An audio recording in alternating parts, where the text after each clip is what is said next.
Why can't I get to a website on Google Chrome but I can on my mobile phone? Can't access a site on Chrome but it works on your phone? Let's fix it step by step. So first, do hard refresh. First, try a hard refresh. This reloads the page without using old cache. So to do that on Windows, click on Control Shift R.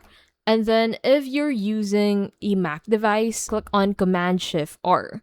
Another thing you can do is to try incognito mode. Open the site in incognito mode. If it works here, an extension may be blocking it. So to do that, click on the three dots to the top right, and then from here you should find this new incognito window to be able to open incognito tab.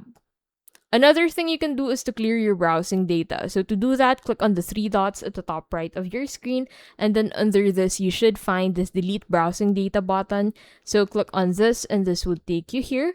So in here, make sure to select all time, cache, and cookies among the data that you want to delete.